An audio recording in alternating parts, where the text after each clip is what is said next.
All right, welcome to the live stream, everyone. So this is Ask a Loan Officer. My name is Kyle Seagraves, and you know what I never do is put the names up here. Those are helpful. Hey, So this is Dan Frio. Dan has a YouTube channel as well. The link is in the title of this video. But what we're going to do is spend the next hour. We're going to cover what's going on with mortgage rates, what's happening in the kind of housing world, and then we're going to answer your questions as well. So Dan and I are both licensed loan officers in all 50 states. We have a team who'd be happy to help you. If you go to winthehouseyoulove.com, we do free home loan consults. If you want to get a pre-approval or just take a look at your numbers or ask some questions, we can help you that way. Dan, what's going on? hey, I actually had a consultation today, and I actually went to the people's house, and I'm sitting down with she was a really old lady, and we're going through it, and we're talking to it. I love peanuts, so we're sitting there, and she keeps asking me questions. It was about a reverse mortgage, so I'm sitting there, and every time she asks a question, I just sit there, and how you just kind of hyper eat. I'm just eating and Okay. eating and eating. Yeah. And then all of a sudden, I was like, "Go, we're done." And then I looked down. I'm like, all the peanuts are gone. And I was like, "Oh my god, I am so sorry. I ate all your peanuts. I didn't realize I ate all your peanuts. I just was like nervously eating, I guess, or whatever." She's like, don't worry about it. Those are the ones. My teeth. I had to get my teeth pulled, and I have fake teeth. So now those used to be chocolate covered peanuts, and now I can't bite them. So I just suck all the chocolate off and put them back. That was I that was. think I think I've heard this one before. Was that did you get that on the underside of a Lappy Taffy wrapper? Yeah, I don't know. Pastor Tony Evans, I heard that today when I was listening to him. So that's my. Oh, You get let's huge see. education. Yes, yes, the double punch. All right, so we got Reginald Jenkins again. Awesome. Zach, Sarah, Missy Boy, good to see you all. Let's see. I think I said Sarah Walton already. Adrian Scott. You want to hop in some questions and we can get into some rate stuff afterwards? Sure. Sweet. So just so you guys know, tonight what we're going to do is Kyle and I have been each getting like, I won't say hate mail, but a lot of people are like, dudes, we're going on. We're one of the first ones to ask questions, and then you don't check with us and don't answer those. So we're going to try to do this. We're going to try to go for an hour tonight. Because my attention span and probably your attention span is bad. And we're just going to go through, we'll just give you a little bit of information on what's going on in the market and so forth. And then we're just going to rapid fire through these questions. But what I got to tell you guys is if you have a more in-depth question, so the tough thing is it's hard for us to go into details on a single question because it could be, I mean, we could sit here for 15 and 20 minutes answering your question. The bad thing is all the people sitting on the sidelines, we're not getting to theirs. So if you have a really in-depth question, all we're going to ask you to do, set up a consultation. This is it. It's a free consultation. There's no strings attached. We're not going to hard pressure sell you. We're just going to answer your questions. And then hopefully, if we can help you through this process, then you might use our services. So that's the whole point. But we just want to get through as many questions tonight as we can so we kind of get the hate speech down a little bit. No hate speech. All right, so Reginald said, why would one lender approve you for more than another lender? What makes the biggest difference? And then there was also a follow-up of I applied with a mortgage broker. They approved me for $180,000. I went to a new construction developer, and their preferred lender approved me for $242,000. Closing on this 27th. Okay, so why would one lender approve you for a different amount than the other? So the secret is there is no like when a lender pulls your application, there doesn't come back one magic number of what you're approved for. It kind of is a little bit of a guessing game in a sense. So for instance, a loan officer might run your application, pull everything in, and then run it through the automated underwriting software. Let's say for around, what was your first number? 180,000, and they might get an approval. And if you're happy with that, then they might say, great. If you want more, then they might run your approval at a higher number to see if it comes back. Basically what happens is like the underwriting software doesn't say, hey, Reginald's maximum number is X. It basically says you enter X and we'll tell you if it's a thumbs up or a thumbs down. So that's usually what happens. It's likely that one lender just tried to push it all the way higher and one lender went lower just because that's maybe the max that you told them. You can always just go back to that lender and say, hey, could you approve me for more? And they can check that for you. That's primarily going to be the difference that you'll see with different lenders. Zach said, how do I know if what a lender says I can afford is really the price I should buy? Don't they want me to buy as much as I can so they make money? You want to take that? Sure.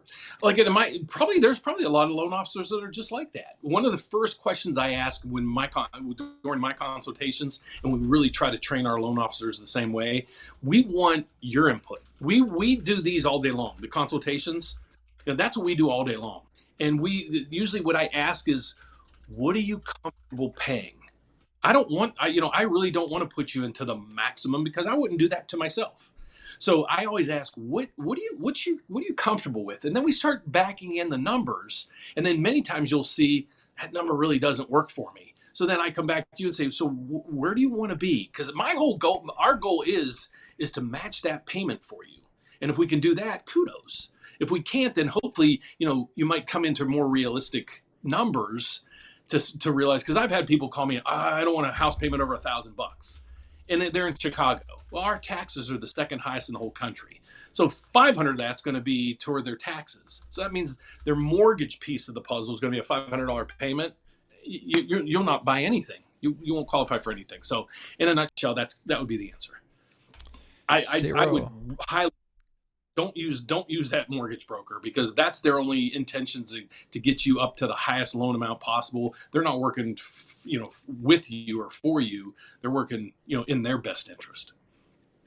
Sarah Walton said, how is income determined for an hourly employee with very consistent weekly hours and pay?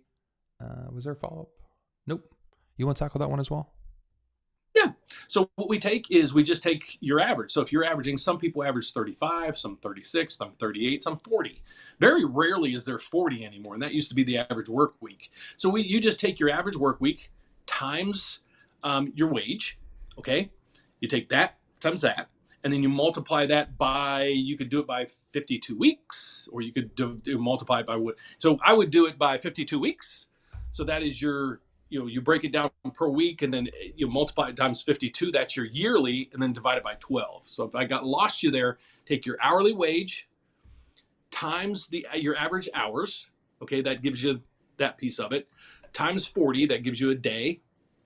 Times 5, and then times 52 divided by 12. That's a long equation. I'm sure you have a calculator that can do exactly this. Unfortunately, I don't yet. Watch that. At least not that's available. But yeah. Hopefully that makes sense to you. You should just break down what your pay is per week.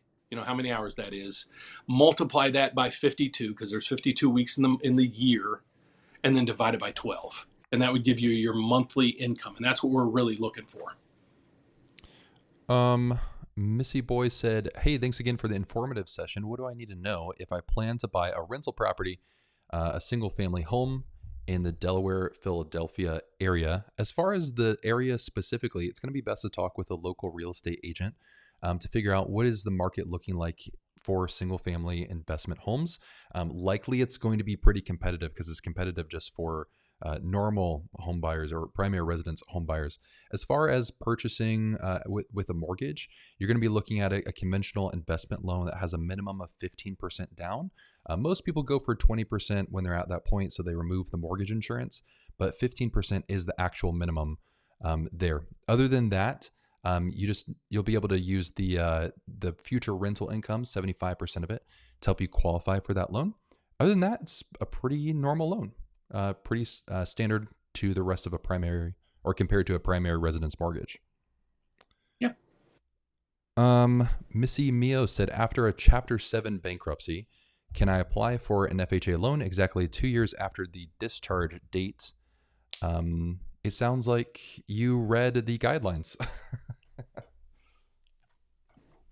You could actually apply prior to. You cannot close until the 2 years and a day.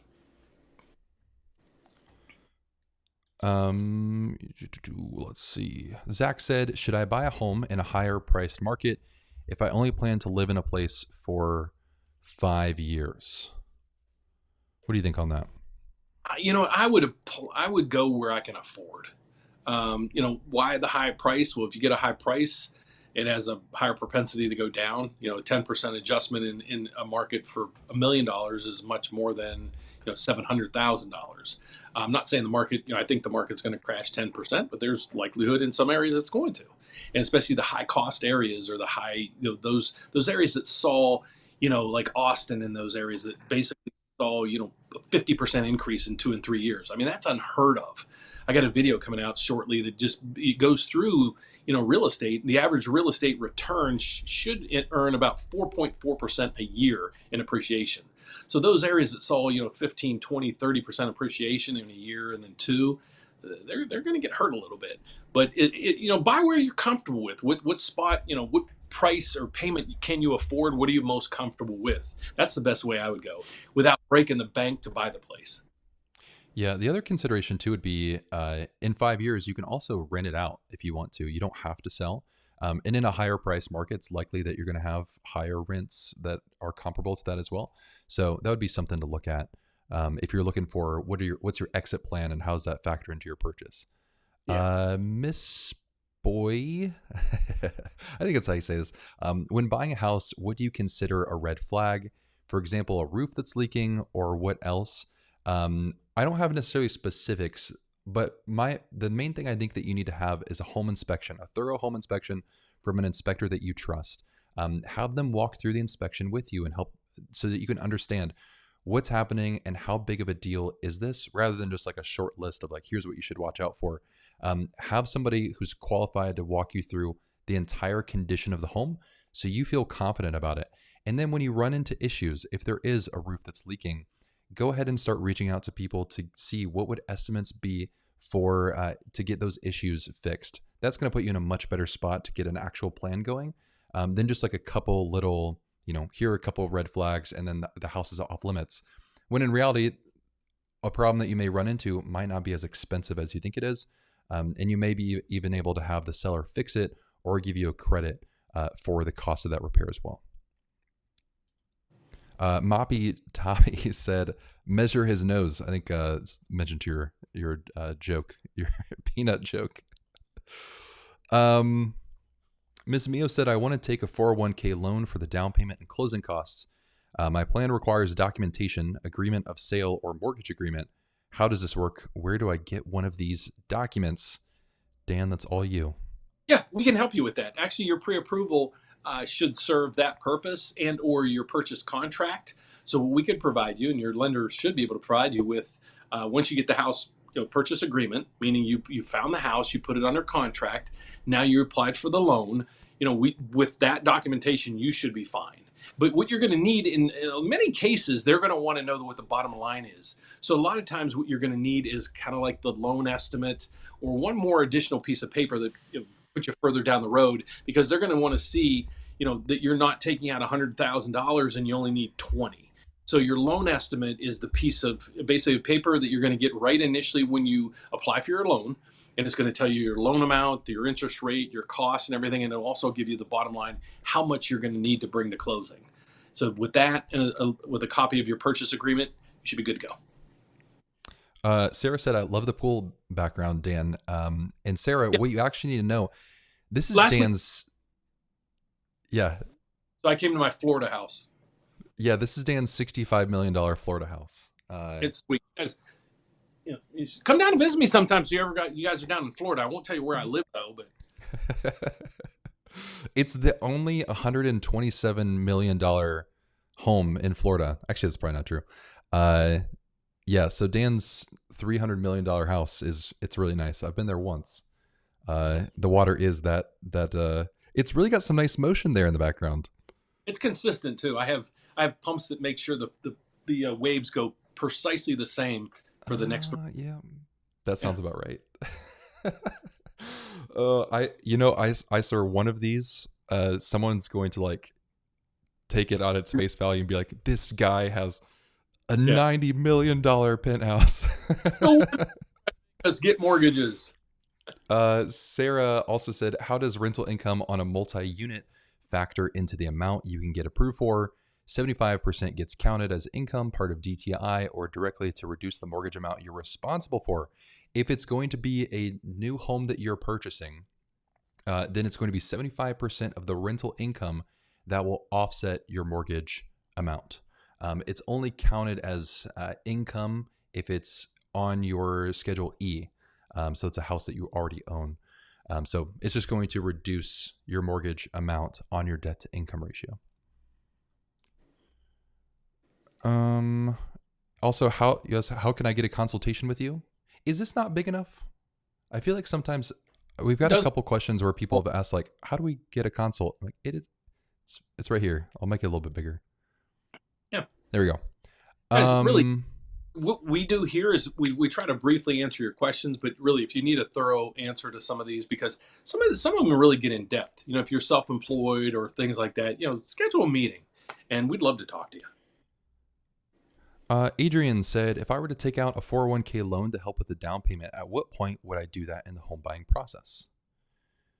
Will you take it? Go for it. Well, you're going to have to apply for it. Like the previous question we had, you're going to need documentation. This isn't the same person, is it? No. I don't think. Okay.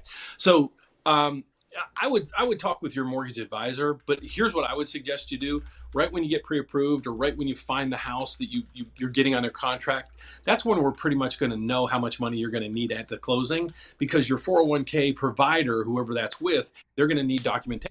The previous person asked to see how much is needed. So you're going to have to find the house and do that. But once we know the loan estimate goes out and you pretty much know that number, reach out to them, because it might be a matter of 48 hours that they can give you your money, or they might say, well, it might take us a week or something like that for your monies to settle by selling stocks and things like that. So ask your 401k provider how long of a duration of time they need to be able to wire the funds to you, and then we can kind of backload the numbers from there.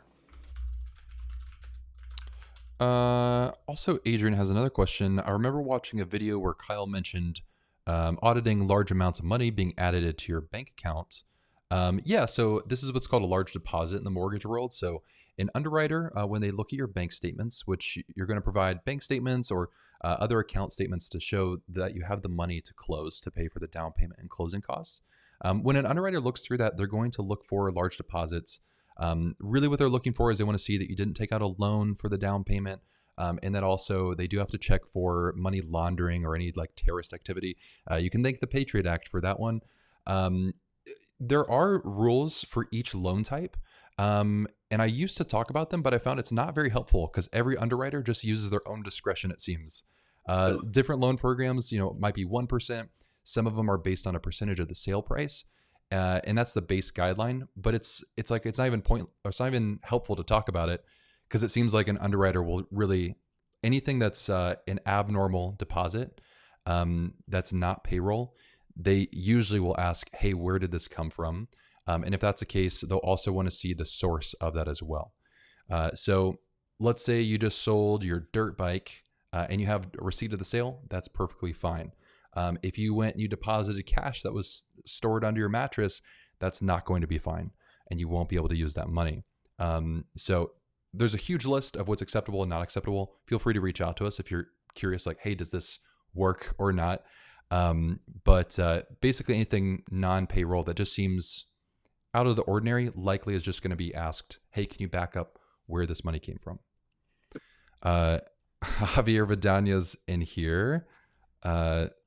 He asks you a question specifically, Dan. Are you a smart fella or a fart smell? Is it feller or fella? I don't know. Dude, his joke's worse than my peanut joke. It's bad. You guys got some real dad energy. Oh, the dad energy. It's a lot. I'll get there one day, I think, maybe. Yeah. So what's your answer on that, Dan? Fart smeller. There you go. You got your answer here, Javier. Todd said, we're relocating in July and we're planning on buying, but instead just signed a 6-month lease. I hate paying someone rent for their mortgage, but in this uncertain housing market, I felt it was our best choice. Thoughts? Todd, I think that's perfectly fine. It's really frustrating, I think, when people kind of force you into you should or you shouldn't do things. When buying a house really is such a personal thing, and it's so unique to your situation, your finances, your family, where you want to go in life, and also the location that you're buying in. And if so, for you, and your family, if the best decision that feels more comfortable right now is, hey, we want to rent to see what's going on, that's perfectly fine if that's going to put you in a really comfortable spot. Like you're not going to lose tons of money. You're not like, there's not going to be these big drastic decisions just because you're going to rent for 6 months. And if you need more time to kind of weigh your options and see what's going on and explore what you want to do, please take the time to rent and continue doing that. But like you're mentioning too, like you also don't enjoy paying somebody else's rent. And as we've seen in a couple of these live streams, people have been talking about the rents that keep increasing year after year after year. And so I think a 6-month lease was smart to kind of lock that in for the short term, so you can figure out what you want to do next without going with the full 12 months. Dan, what are your thoughts here? Exactly. If you're not ready to buy, don't buy. It's like somebody going on YouTube to see, is it a good time for you to start a family? I hate to say it this way, but it's your decision. You can find out, what age is a good age or whatever. But going back in housing, I'm 57 years old. This is my third house that I'm in. I don't know what I paid for my first house. I don't know what I sold it for.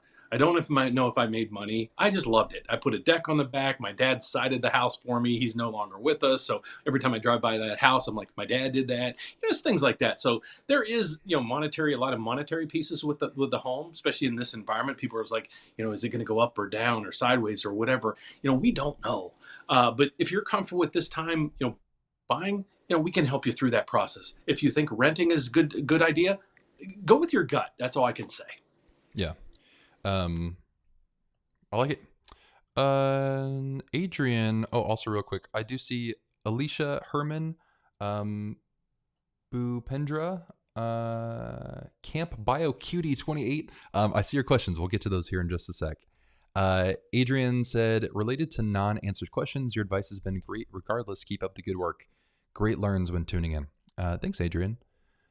Thank you. Tremaine said, would it be okay to email you my loan estimate? Yes. And Tremaine, I think I just got your... Oh, yep. I see it. I got your email. So what we'll do is if you have a loan estimate or a quote from another lender, what we can do is you can send that to us. There's a link in the description for you to upload that securely. You can also email it to me if you would like. And then what I'll do is I'll have a mortgage advisor on our team go ahead and take a look, compare it against the 80 lenders that we work with, and see if there's we can offer you better rates or better terms. And if so, great. Then you can get a better deal with that. And if a lender is offering you something better than we can, then we'll tell you that as well. So we just want to make that option available, and that's in the description if you would like.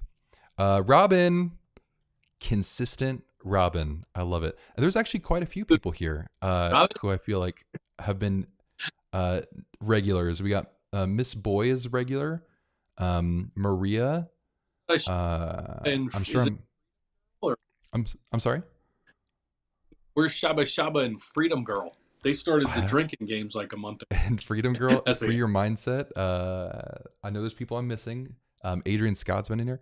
Lots of regulars. We really appreciate you guys kind of tuning in here.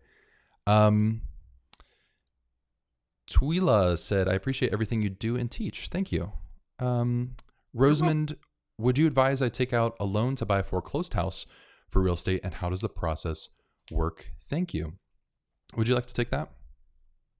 Yeah, those are tough. Those are really tough because when you go to a foreclosure sale, this is when you might want to get a consultation with, because foreclosures, a lot of times it depends on how you're buying them. Are you buying from the sheriff's sale? Because if you go to a sheriff's sale, you're going to need a proof of funds, and you're going to have to come up with funds depending on that county or whatever fairly quick. But if you're just buying a foreclosed house, it kind of stumps me right now why it's there, but that process might be a little daunting on you because it depends on the condition of the home. Not that it's foreclosed on, but I used to buy a lot of houses and flip them back in the late 90s and early 2000s. And a lot of times when you go into those homes, they are gutted. So you won't be able to get an FHA loan. We do have fix and flip loans that you can do, and there's other like 203K loans and things like that. But that's a tough market to get into because you don't know, unless you're really savvy on that market. You watch those TV shows, how they're making bazillions of dollars flipping homes. They probably make more money from the TV company than they do flipping homes. But well, yeah, that's why they're on. That's why they're on TV. when you submit this, you know, make sure you'll get if you submit a question or a consultation in the next week, you will have a person on there that will know what the answers to those questions, because we have a couple guys that are newbies, but they're not on consultations yet. It's fun. So, my dad is a real estate agent, and he almost exclusively works with Fannie Mae foreclosures. And so I grew up when I was, I think around 13 or 14. I learned how to pick locks so we could get into these foreclosures legally. Okay, keep in mind this is all like legal, but the foreclosures are, at least around here, were really really rough. Because I would go in them and it would just be you have like fleas all over the place. You have lots of just random feces from you don't really want to know where it's from. It can be rough. I never went into a nice one. Of them are pretty bad. Yeah, or they don't even have keys to it. Yeah, how to learn how to pick the locks to get into those. So that was fun. Anyway, I don't know how to do that anymore. I need to relearn that. Yeah, that's one of those questions. I could sit here for an hour and talk you through different scenarios. But yeah, please schedule a consultation. And again, all we're doing is answering your questions. It's not a hard sale or anything. We do this right on the phone with you guys. And if you need to break into houses, I also can be hired. That is one of the things that I do a la carte. Todd said, how far ahead of a purchase should I get a pre-approval? How long does a pre-approval last? There's always this funny thing when anytime I hear especially a friend like, hey, I think I'm looking at buying a house in maybe 6 months. I'm like, cool. And then 2 weeks later, they're like, guess what? I'm under contract for a house. Oh, wow. Okay. So I would say whatever your timeline is, just plan for it to be quite a bit shorter. Of course, stick to your timeline if that's your gut. But usually what ends up happening is if you're on a live stream like this, you're probably itching to buy a house pretty soon. At least that's where most people are at. And I think it's better for you to spend a longer time on the market looking at homes so you can see what do you like, what do you not like, and be able to actually make an offer on a home that comes available, rather than kind of sitting on the sidelines and waiting. Because I can tell an example of I have a friend who is wanting to buy a house, has not got pre-approved, and just looks at Zillow. And I'm like, how's the home searching going? He's like, well, yeah, I'm just been looking at Zillow and I keep finding stuff, but then it goes under contract. I'm like, yeah, well, how are you planning to buy the house? You can't just look at Zillow and hope that it you buy it somehow. Here's the backyard. Yeah, you got to be ready to make an offer. So you got to get pre-approved for a loan so you can make an offer. He's like, maybe. No, that is how it works. So ultimately, I think what you should do is go ahead and take a look at a pre-approval now. There's zero obligation to a pre-approval. A hard inquiry affects your score 0 to 5 points. And then you have 45 days where multiple inquiries don't impact your score. So there's extremely low risk in just getting a pre-approval. And the main reason why is because it's going to set you up to plan things effectively in the future. I'd rather you have a solid plan about what you want to buy based on real numbers rather than estimated numbers. And a pre-approval is going to give you real numbers about your payment, your closing costs, your down payment, the type of loan that you can get, your interest rate. And I think that's going to be a lot better for you. And then you can always have your pre-approval and it expires and you wait another 6 months and then you're ready to buy later. That's perfectly fine. So that's what I would do. Do you have any additional points you want to add? Pre-approval for 3 months. And then at that point, really the only thing we would need to update is we would basically, it's 3 months because that's when your credit expires. So all we would have to do at that point is just repull your credit and update any of your income documents. And it's that simple, basically. Yeah. It's not the whole thing all over again. You'll be perfectly fine. Is there a cost in getting a pre-approval done? There is absolutely not. I'll say caveat with 90% of lenders, there's not. There are a couple lenders I know in the nation who do charge an application fee, or they might charge a credit report fee. So those are things to just be aware of, but we do not charge any of those. Where Rick said, "Where's that new construction at for 240?" Shh, don't tell the secret low prices. They'll get snagged up. E. Williams asked, with a USDA loan, if one person is applying, is the income of every other adult used to reach the maximum purchase amount? Yes, it is. That is one of the biggest downsides of USDA is the income eligibility is based on every adult in the home. I think there might be one exception to... Can you remember if there's an exception for elderly parents with Social Security?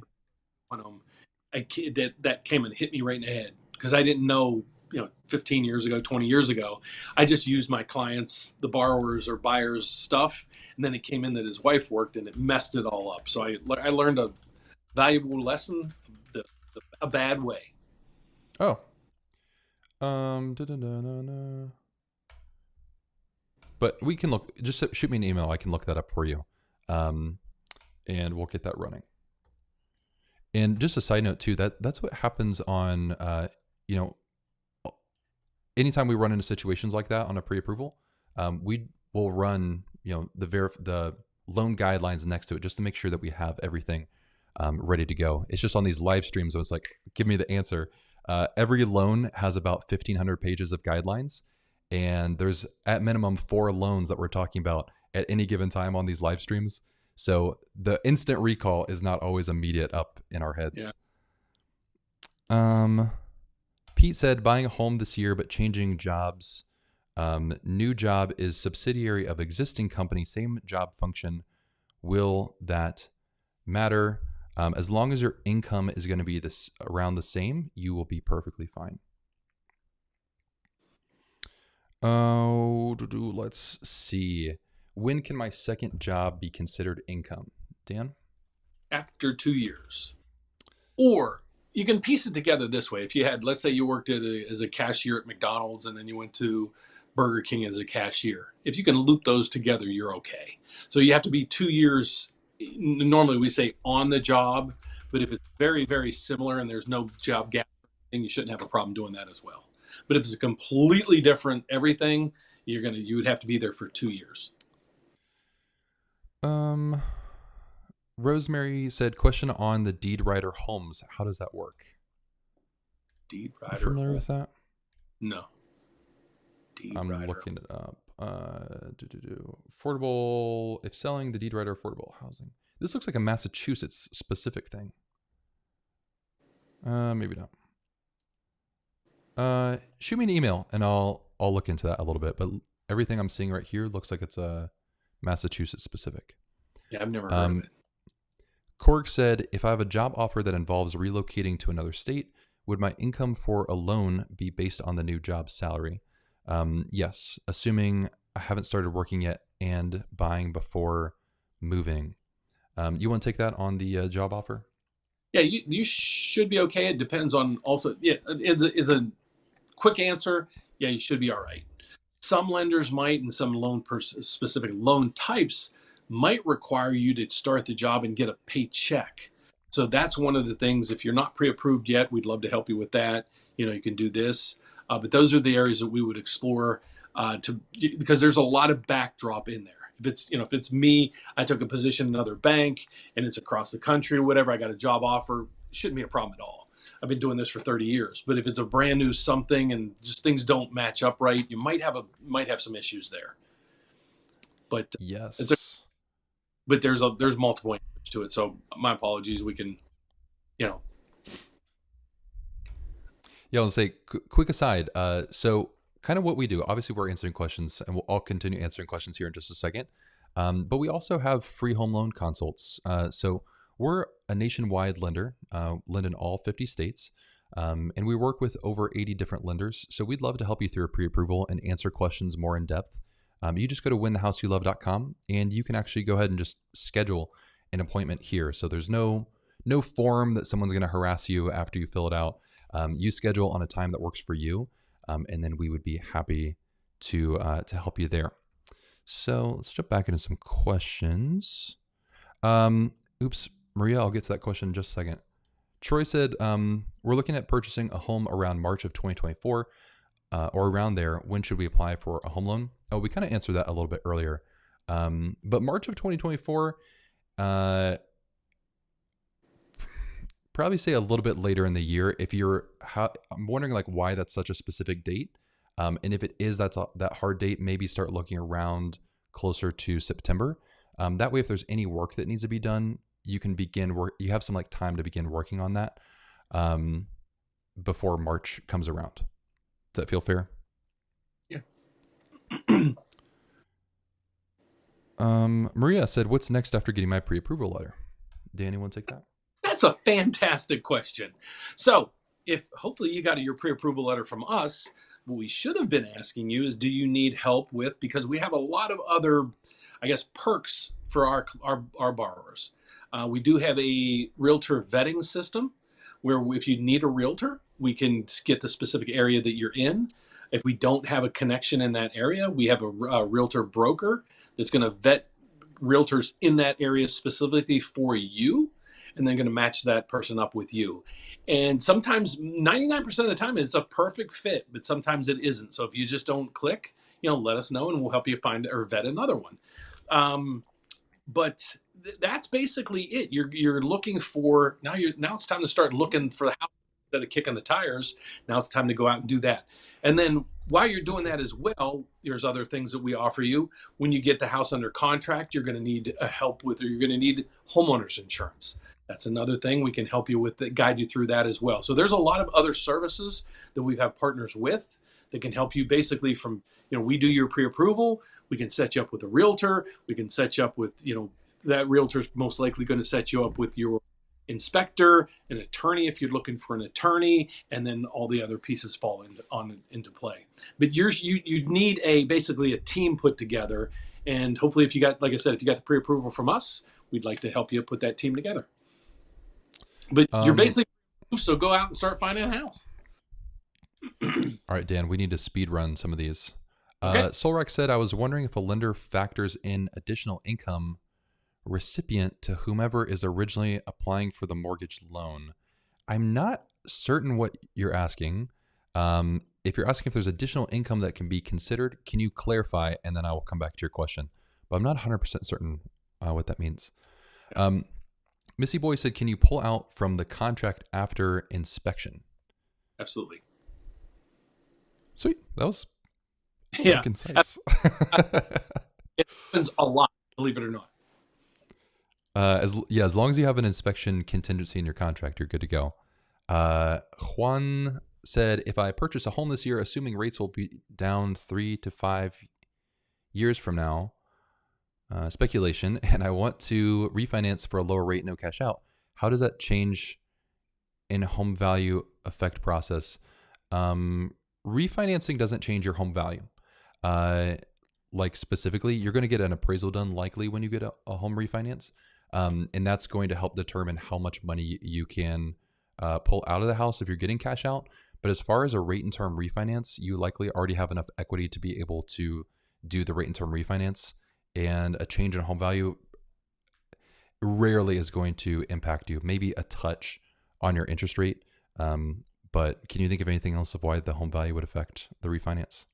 Yeah, I mean, it will to this extent. Let's say you're in Austin and you bought 3 years ago, and now you want to refinance because your house almost doubled in value.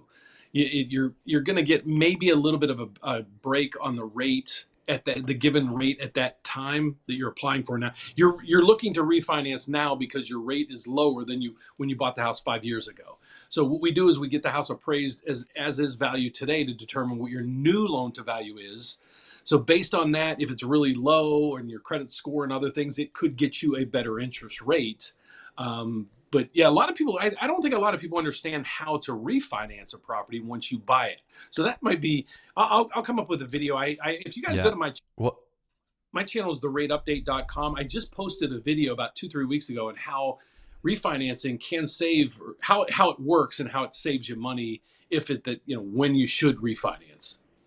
Yeah, and just to follow up on the question, they were saying like what change in price makes it worth it. So the change in price doesn't really affect you refinancing with a no cash out, because what refinancing really does is, like, let's say you have a $300,000 loan at 7% interest rate, and then interest rates now are at, let's say, 5%, you refinance the $300,000 loan. You don't do anything with the equity of the home. Now, you do need a certain amount of equity in the home to be able to refinance. But for most rate and term refinances, that's around 5% equity. So you're likely going to be fine as far as that goes. But I know sometimes I think I see every once in a while where people say the home value increases, so my loan should decrease. And that doesn't happen. Your loan is going to stay the same with a rate and term refinance. It's just that you're getting a cheaper loan, just like you would with like an auto loan when you refinance it. You don't get a lower loan, you just get a lower rate. Do you expect interest rates to continue to go up? How can I get a consultation with you? Dan, you want to take that? You can get your consultation right up here. Just click in winthehouseyoulove.com, and right at the top right's consultation. What was the other part? Interest rates. So here's what's going on with rates. I'll run this into my economics real fast. About 3 weeks ago, the Federal Reserve came out and they raised interest rates. But believe it or not, the following day, rates hit I want to say like a 3-month low. They hit 5.99%. Today, I think they hit 7.25%. So what happened is the Federal Reserve, inflation was starting to come down. And the Federal Reserve was getting a little bit okay with maybe taking their foot off the gas pedal. But then all of a sudden, some things started heating up, especially the jobs market. So about 2 weeks ago, there was a report of how many jobs were created during a 1-week time frame. And they were expecting about 180,000 jobs to be created. Well, there was actually 560,000 jobs created, and that spooked the market. The market's saying, whoa, the jobs market is robust. Inflation's going to continue. The Fed's saying that they're going on the same drumbeat.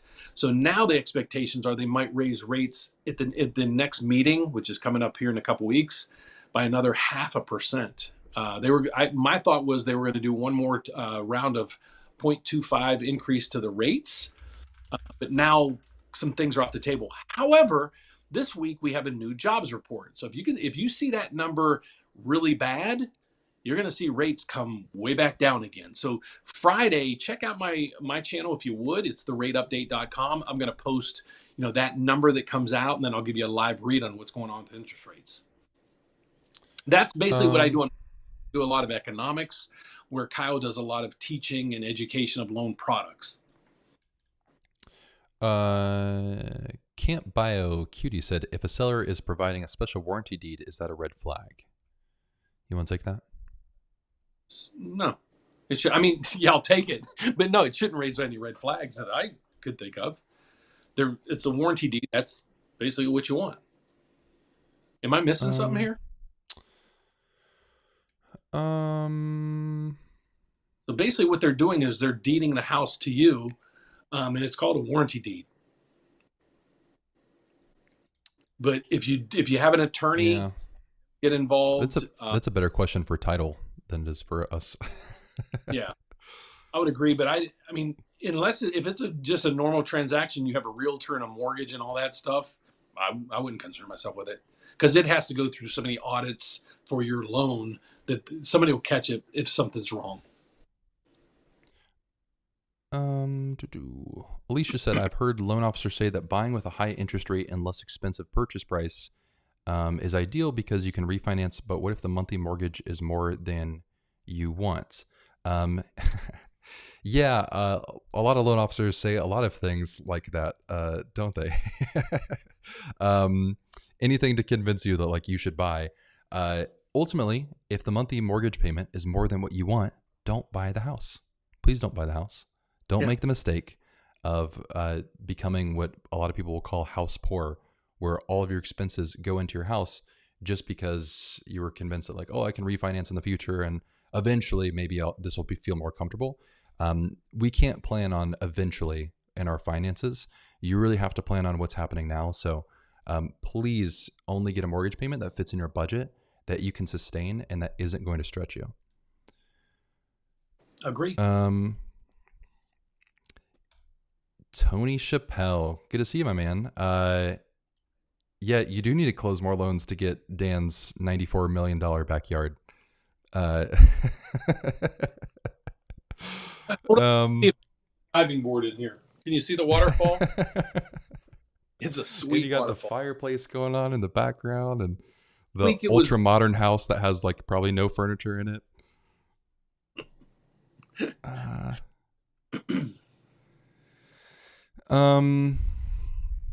Let's see. Rachel said, sent this over to Dan, sent over an application on Monday and haven't heard back yet. Let's see. We'll look into that. You got the. Let me write this. We can, yeah, we'll look it up first thing in the morning, and I can even call her. I don't know how it fell through. Herman Wong said, "How long is a typical mortgage? How long does it take a typical mortgage to be approved? Is 60 days enough for closing? Average is going to be around 30 days. 60 days is going to be plenty for closing.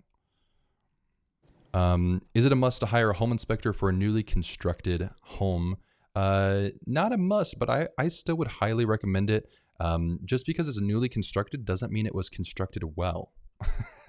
Often, especially in this kind of higher pressure market, it's really easy for there to be some pretty glaring errors in new construction homes. And you want to spot that. That's for your protection before you get into the home. Alicia said, I want to buy and have worked on credit and saved, but it feels like it's getting harder each day. I don't want to keep getting rental increases. Yeah, you're not alone in that. Juan said, any opinion on Meet Kevin real estate courses? Do you have any experience with that? No, sir. Do you know who Meet Kevin is? Yeah. Okay. The bald dude, right? Has a YouTube channel, talks about everything. Meet Kevin. Is he bald now? I first started watching him when he was talking about the stimulus checks. Is that him? No. He's this guy. Hold on.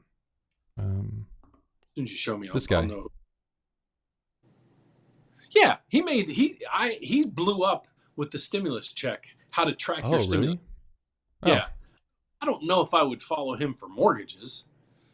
Was that what it was? No, I know he has some like real estate investing courses, but we don't really know anything about it. Be careful with a lot of the guys make more money selling you the books and the training than you'll make in real estate. Yeah. Fahim said, hey guys, I'm a regular, just come for the knowledge. Not too many questions, all informative. Thank you, sir. Thanks. ZL said, I'm closing on a home. My lender initially quoted me a 7.5% interest rate, but it changed to 6.5 after I shopped around. I feel like my lender was trying to rip me off. How does lowering it 1% impact the lender? 1%. It's possible there was also a change in the market during that time. Doesn't necessarily mean that they were trying to rip you off. So there's could be tons of different factors kind of going on in there. I'd have to kind of know more details to be able to figure that out. You can also ask them. You can always like ask your lender, like, hey, what's up with this change? That's not off limits. Anisha said, evaluate roofs thoroughly. I bought a house advertised as with a new roof, only to find new shingles. Lawyer dropping the ball in suit since its replacement is only about $20,000. Suggestions, please. New lawyer? Wow, that's a toughie. Yeah. Yeah, get an attorney on that one. I'm not even touching that one. I apologize. Thank you for coming on and posting that here, but yeah, now you're getting into legal issues, and I don't even want to, especially on YouTube. That's a toughie. Yeah, and there's really not a lot that can be done here other than through an attorney. When you get into that, working with a dispute, there's really not much you can do without having some representation on your side to walk you through that. And if your representation isn't good, then you just need different representation, really, at that point. Solrax, would a lender factor in an additional income when applying for a first-time homeowner loan? I think you asked this question before, and I don't know what you mean by additional income. So basically, we have to look at like income to see, is it stable? Is it going to be continuous? So I'd need to know like what the additional income is that you're talking about to see if it can be included. Can you negotiate lender credits when under contracts? Sure. Lender credits aren't really negotiated. The way lender credits work is the lender can increase your interest rate to offer you credits. So they're not really like, hey, can you give me this money? Your rate just increases by that amount. So you can ask your lender, can you give me a chart of the interest rates and their costs and credits, and then pick and choose which one you want.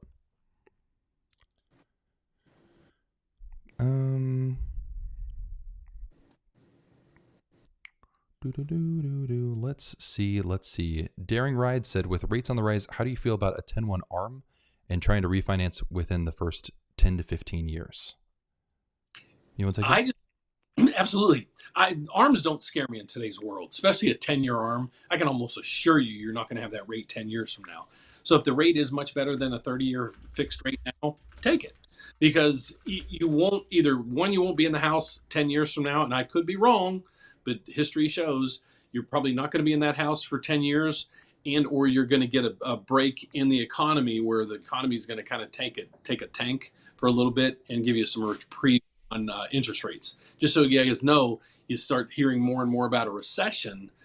The last 5 recessions that we've had, mortgage rates on average dropped 1.8% in every one of those recessions. So that's why I still feel that, this year probably going to be the year that we get hit with a recession. I think it's going to be furious, and but we'll come out of it. There's a lot of technicals behind it, but then next year, you got to remember it's an election year. So usually all the politicians and everything else they try to make things look as rosy as they can. So within the next year and a half, you should see a lot of stabilization on things.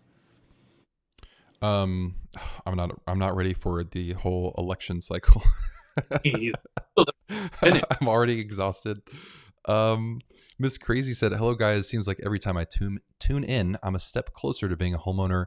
We're getting ready to submit an offer. When offering asking price, is it almost a guarantee it's accepted? No, unfortunately. It was like that 3 years ago. And then things have been kind of really rough in the market, where it really just depends on where you're at, what's happening in your local market. It's possible that offering asking price is going to get your offer accepted, but it's also possible that there's other people who have maybe offers that have maybe less credits, or maybe a better term, maybe it's cash, or maybe they're offering over asking price.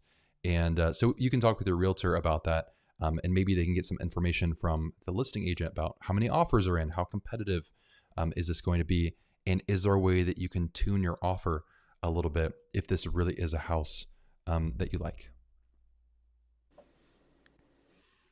Okay.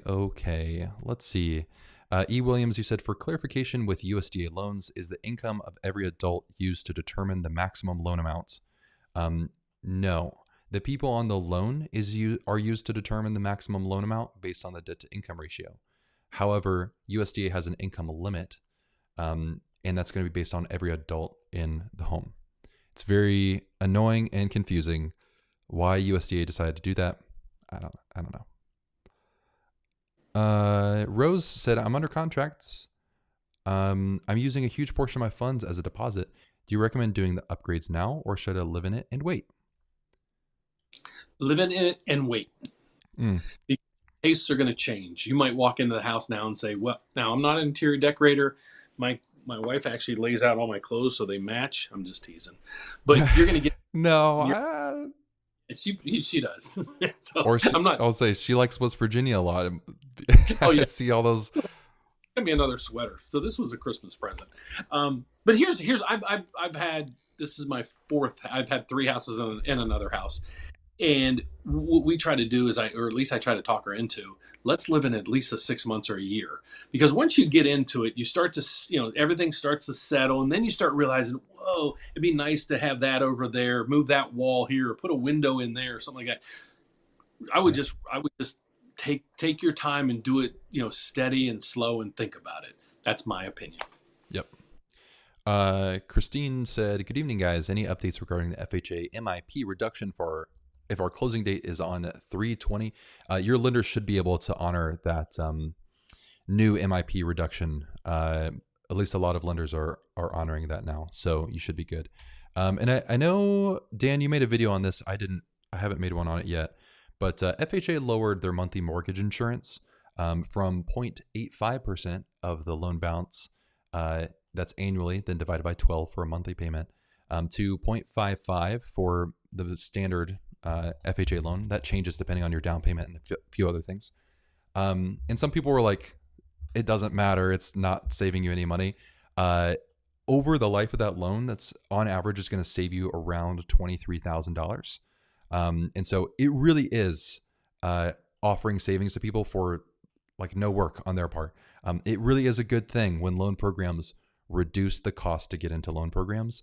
I don't know why there are a lot of people who I think just want to like find frustration with everything that happens. And I get it. There's that moment where you can start feeling like everything's a little futile and you're like, everything's dumb. But lowering costs for people is a good thing. I don't know why people get upset about that sometimes, but So you must have read anyway. some of the comments on my video. Yeah, I did. They make it sound like I made the rules and I'm doing this. I'm like, guys, I don't know, but I did if see you a could couple people were like, you couldn't do better. You couldn't like lower it more. Like, do Dan it. doesn't make those rules. Yeah.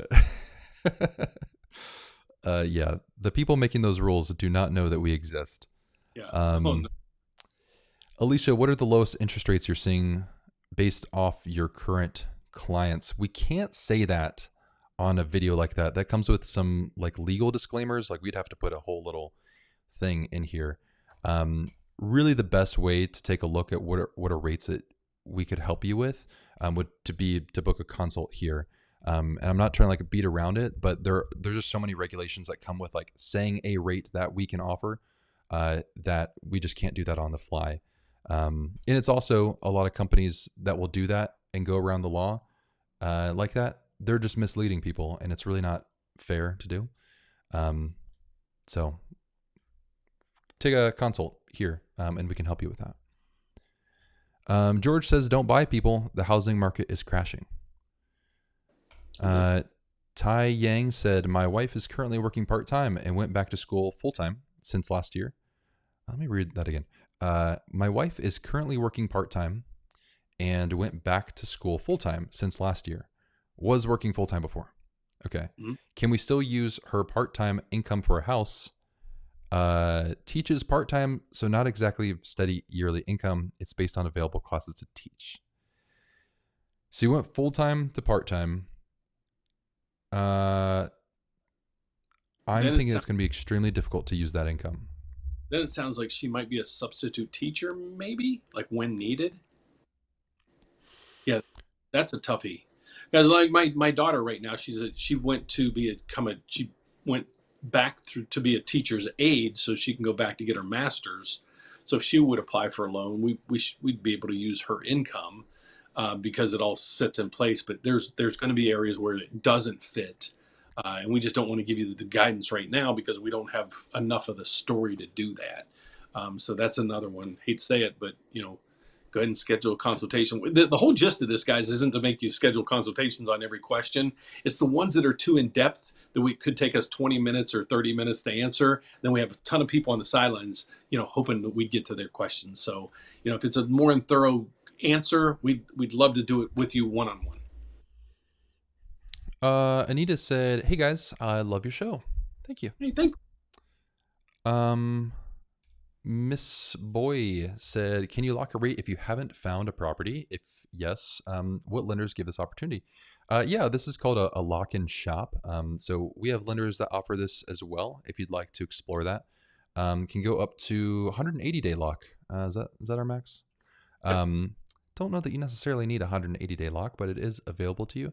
I will say with the lock-in shop programs, they are slightly more expensive in their rate. So it's something to be mindful of. However, of course, if you lock in a rate and it's slightly more expensive, but then the market goes up, you ended up winning in that. So it really just depends on kind of the risk level you want to take there. Stan said, what's the approximate mortgage rate discount for first-time homebuyers? Obviously, it will vary state by state and credit score, but what's the neighborhood? The neighborhood, 1%, 0.1%, 1%. So I wish I could give you like an average answer on this, but it's not really available. So there is a loan level price adjustment waiver for first-time homebuyers. I have a video on it that you should watch, and I cover the full thing. And there's so many different factors that will actually change if you can qualify for that. On average, if you're looking at a ballpark, probably around a quarter to a 0.5% around there. It's not going to like shatter the world. It's not like 3% lower. Somewhere around there is what you're going to be looking at. And again, it really just depends on a lot of different factors that I cover in that video, like your debt to income ratio, your down payment, your credit score, and there's all these little kind of fine-tuned details in there as well based on the loan type.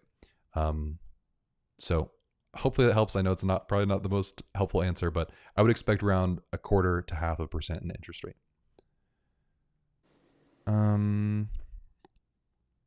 There is also an income limit on there too, just as a heads up.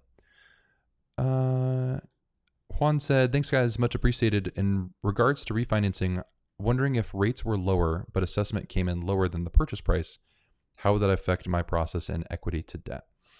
Yeah, so that is a consideration of if you're refinancing in the short term. So like, let's say you bought a home in a really high cost market, and let's say you bought it for $700,000, and then next year you want to refinance, but your home value, I'm going to make up an example, went down to $600,000. Well, let's say that like you only put $100,000 down initially, so now you don't have enough equity to refinance the home. In that instance, you would have to actually pay money to refinance, basically to lower your mortgage to be able to have enough equity to refinance. That is a very rare situation that most people will not find themselves in. And I know in your example, I think you were talking about refinancing in 5 years. You likely should have enough equity padding in there to be able to refinance.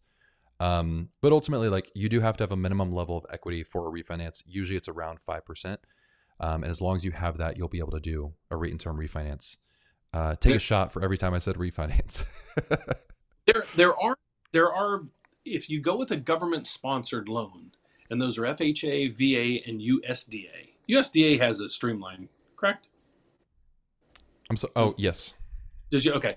I'll just go through the FHA one. It's called an FHA streamline. So what they do is your property value doesn't matter, because on a FHA streamline, here's what they do. Let's say you close at 7%, and then now rates are 5.5%. So you want to refinance to save some money. If you have an FHA loan, all that we do is, as long as your credit scores are high enough to refinance, you don't have any late payments in the last 6 months, and maximum of one late payment in the last year, you would qualify for what's called an FHA streamline. There's no appraisal needed, and there's no income verification. Basically, they're saying, you're paying us now, so we will allow you to take advantage of today's low rates without even doing really much research on this. So it's just a bunch of payments we have to do on your behalf.